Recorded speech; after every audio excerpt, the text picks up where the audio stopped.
here inside the Budarhals power station. Behind me here you see the top of one of the 45 megawatt generators that's in here.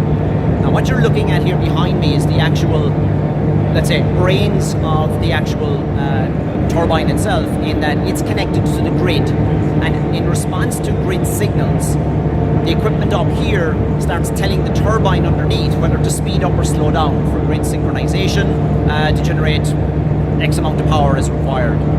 Now what's underneath us here, for about 3-4 stories down, straight underneath here you have the actual generator, so the stator and all the windings, etc. Underneath that you have the bearings that actually support and lift up the Kaplan turbine that's underneath.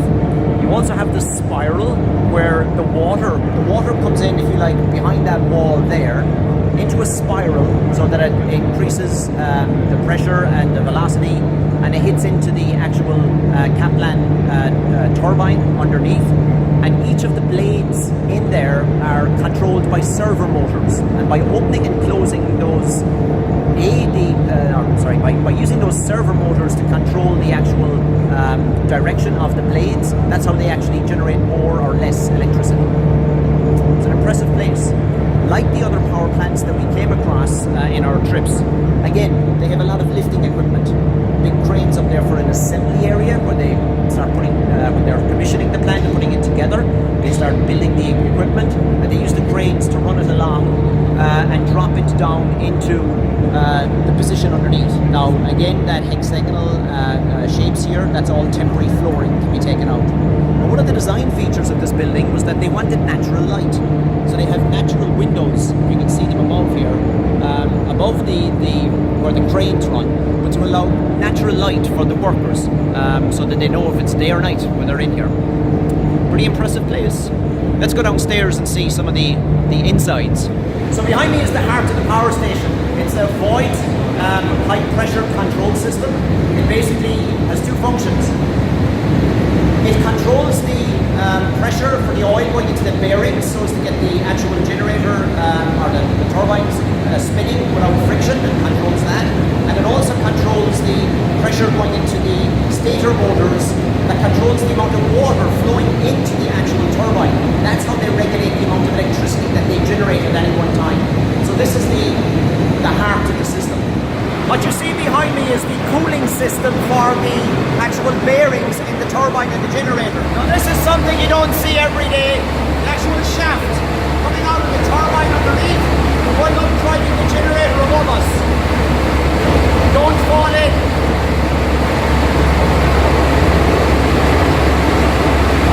So we're down here underneath the actual turbine.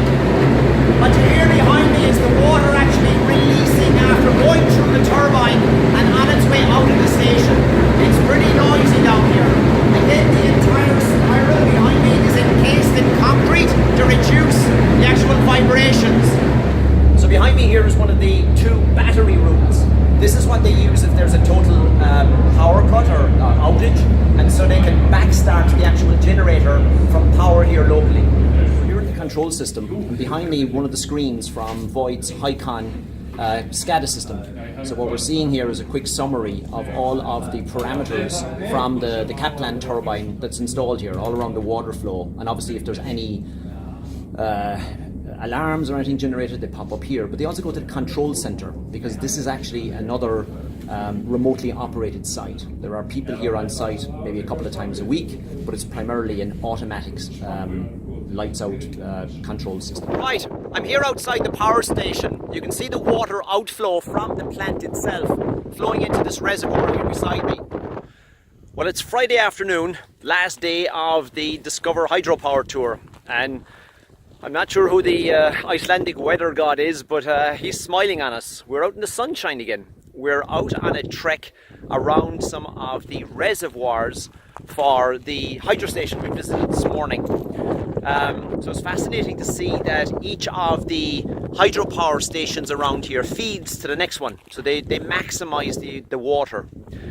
So we're here wandering around, looking at some of the dams that they have built to create some of these man-made reservoirs. One of the things that we came across is that this area is very highly instrumented. There's all sorts of sensors looking at leakage, movement. There's obviously earthquake sensors and stuff around as well, and they are all physically cabled, and all of the data goes back to a central data collection point, a house up on top here, and then all of that data is sent back to the control systems as well downtown, which manages all of the substation or all of the power stations around here. So if there's anything weird going on in terms of water flow, seepage, you name it, they're tracking it. So it's pretty impressive.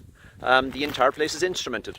Plus, there are lots of security cameras. So wave, they're watching us.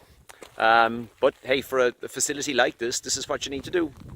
And way off there in the background is one of the local volcanoes, and it hasn't erupted in, I think we were told, about 17 years, so they think it's due.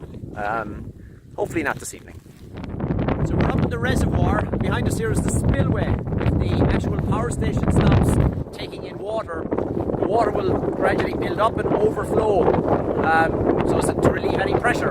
That's the spillway back down into the natural water system, because then the water keeps going on down the river to the next power station.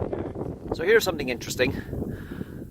With all of the dams, they still maintain the water flow that the original rivers had, so that the ecosystems thrive here. But because they put the water through so many dams and the hydro plants, the water is actually a lot clearer because the sediment is taken out. And in return, with clearer water flowing down the river, it increases the salmon stocks and trout. So a lot of the rivers here are now prime fishing rivers. And because all of the hydro that's up here is above the spawning grounds of the salmon, once the water gets down below the last power station into the spawning grounds, it's clearer, the sunlight can penetrate the water better. End result is you have more salmon, healthier salmon. Who knew?